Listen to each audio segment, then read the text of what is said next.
श्रीमद् भागवत गीता अध्याय 2 श्री परमात्मने नमः। दूसरा अध्याय कृष्ण अर्जुन संवाद।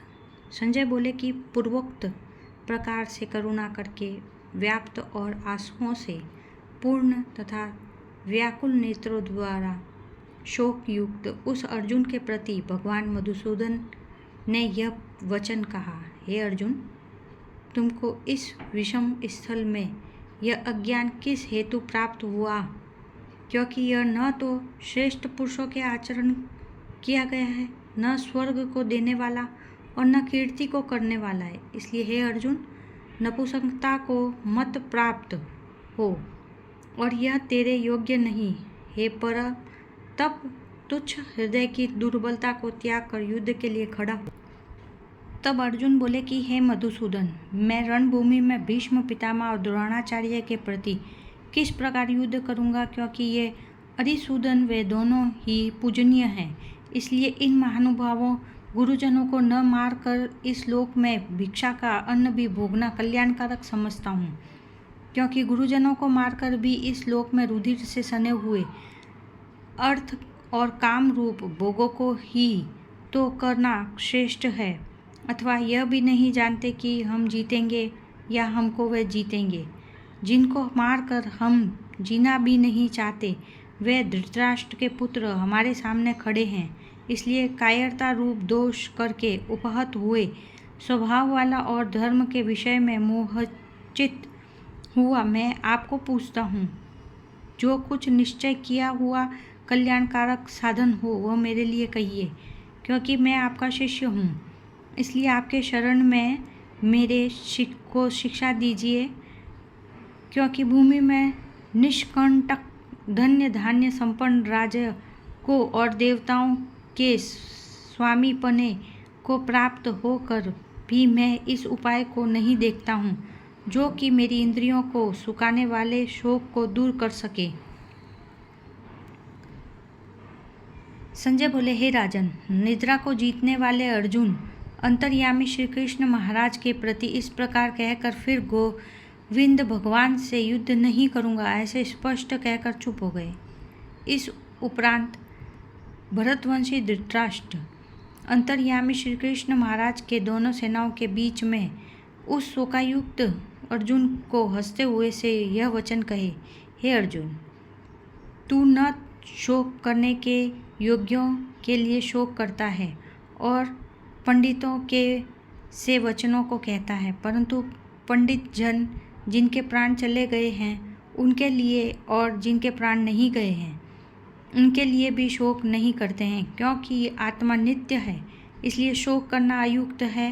वास्तव में न तो ऐसा ही है कि किसी काल में मैं नहीं था और तू नहीं था, अथवा यह राजा लोग भी नहीं थे, और न ऐसा ही कि आगे हम सब नहीं रहेंगे, किंतु जैसे जीवात्मा की इस देह में कुमार युवा वृद्धावस्था होती है, वैसे ही अन्य शरीर की प्राप्ति होती है।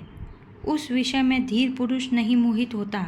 अर्थात जैसे कुमार युवा और जरा अवस्था रूप स्थूल शरीर का विकार अज्ञान से आत्मा में भासता है, वैसे ही एक शरीर से दूसरे शरीर को प्राप्त होने वाले सूक्ष्म शरीर का विकार भी अज्ञान से ही आत्मा में भासता है।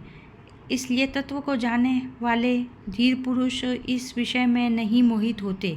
हे कुंती पुत्र, गर्मी सर्दी और सुख दुख को देने वाली इंद्रिय और विषयों के संयोग तो क्षणभंगुर और अनित्य है। इसलिए हे भरतवंशी अर्जुन, उनको तू सहन कर, क्योंकि हे पुरुष श्रेष्ठ, दुख को सुख को और समान समझने वाले जिस धीर पुरुष को यह इंद्रियों के विषय में व्याकुल नहीं कर सकते, वह मोक्ष के लिए योग्य है।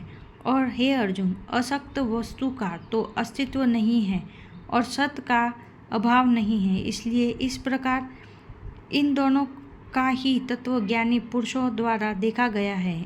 इस न्याय के अनुसार नाश रहित तो उनको जान कि जिससे यह संपूर्ण जगत व्याप्त है, क्योंकि इस अविनाशी का विनाश करने को कोई भी समर्थ नहीं है।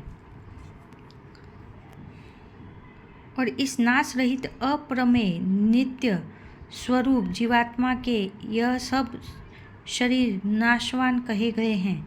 इसलिए हे भरतवर्षी अर्जुन, तू युद्ध कर। जो इस आत्मा को मारने वाला समझता है, जो इसको मरा मानता है, और वह दोनों ही नहीं जानते, क्योंकि यह आत्मा न मरता है न मारा जाता है। यह आत्मा किसी काल में भी न जन्मता है न मरता है, और न यह आत्मा हो करके फिर होने वाले हैं, क्योंकि यह अजन्मा नित्य शाश्वत और पुरातन है। शरीर के नाश होने पर भी यह नाश नहीं होता। हे प्रतापपूर्ण अर्जुन, जो पुरुष इस आत्मा को नाश रहित नित्य अजन्मा और अव्यय जानता है, वह पुरुष कैसे किसी को मरवाता है और कैसे किसी को मारता है। यदि तू कहे कि मैं तो शरीरों के वियोग का शोक करता हूँ, तो यह भी उचित नहीं, क्योंकि जैसे मनुष्य पुराने वस्त्रों को त्याग कर दूसरे नए वस्त्र धारण कर लेता है, वैसे ही जीवात्मा पुराने शरीर को त्याग कर दूसरे नए शरीरों को प्राप्त होता है। हे अर्जुन, इस आत्मा को शस्त्रादि नहीं कह सकते और इसको आग नहीं जला सकता, क्योंकि यह आत्मा अच्छेद्य है। यह आत्मा अदाह, अकैल्यद्य और अशोष्य है, तथा यह आत्मा निसंदेह नित्य, सर्वव्यापक, अचल, स्थिर रहने वाला और सनातन है। यह आत्मा अव्यक्त अर्थात इंद्रियों का अविषय और आत्मा अचिंत्य अर्थात मन का अविषय, और यह आत्मा विकार रहित अर्थात न बदलने वाले कहा गया है। इससे हे अर्जुन, इस आत्मा को ऐसा जानकर तू शोक करने योग्य नहीं, अर्थात तुझे शोक करना उचित नहीं है। तू तो इसका सदा जन्मने और सदा मरने वाले मानो तो भी हे अर्जुन, इस प्रकार शोक करने को योग्य नहीं है, क्योंकि ऐसा मानने से जन्मने वाले की निश्चय मृत्यु और मरने वालों का निश्चय जन्म होना सिद्ध हुआ है। इससे भी तू इस बिना उपाय वाले विषय में शोक करने के योग्य नहीं है। भीष्मादिकों के शरीर माया होने से अनित्य है, इससे शरीरों के लिए भी शोक करना उचित नहीं है, क्योंकि हे अर्जुन, संपूर्ण प्राणी जन्म से पहले बिना शरीर वाले और मरने के बाद बिना शरीर वाले ही हैं। केवल बीच में ही शरीर वाले प्रतीत होते हैं। फिर उस विषय में क्या चिंता।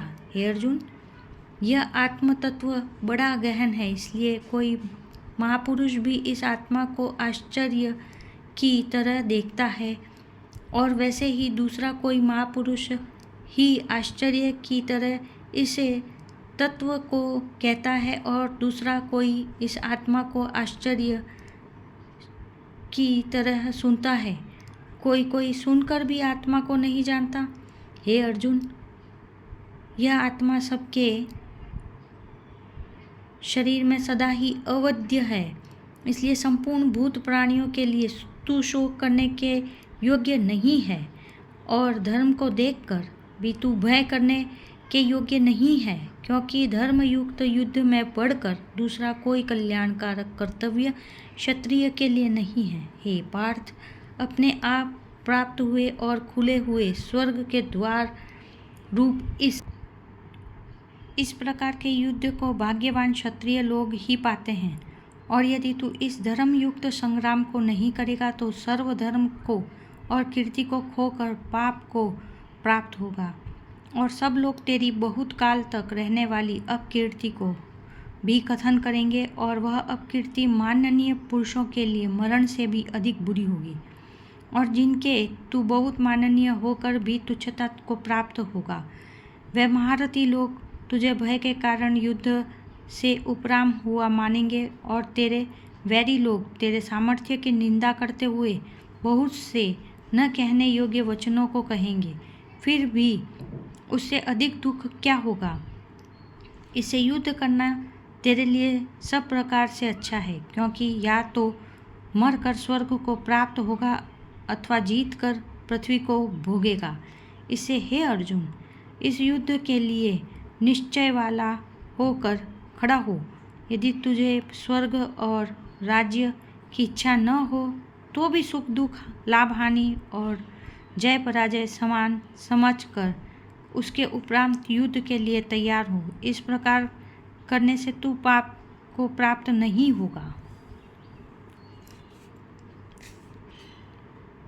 हे पार्थ, तेरी बुद्धि के लिए ज्ञान योग के विषय में कही गई इसी को अब निष्काम कर्म योग के विषय में सुन कि जिस बुद्धि से युक्त हुआ तू कर्मों के बंधन को अच्छी तरह से नाश करेगा।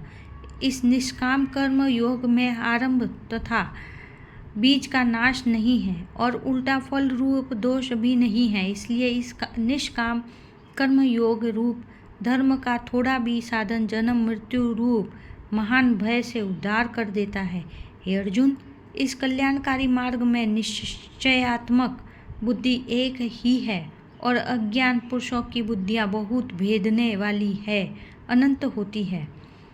हे अर्जुन, जो सकामी पुरुष केवल फल श्रुति में प्रीति रखने वाले, स्वर्ग को परम श्रेष्ठ मानने वाले, इससे बढ़कर और कुछ नहीं है, ऐसा कहने वाले अविवेकी जन, जन्म रूप कर्म फल को देने वाली और भोग तथा ऐश्वर्य की प्राप्ति के लिए बहुत सी क्रियाओं के विस्तार वाली, इस प्रकार की जिस दिखाऊ शोभायुक्त वाणी को कहते हैं, उस वाणी द्वारा हरे हुए चित्त वाले तथा भोग ऐश्वर्य में आसक्ति वाले उन पुरुषों के अंतःकरण में निश्चयात्मक बुद्धि नहीं होती है।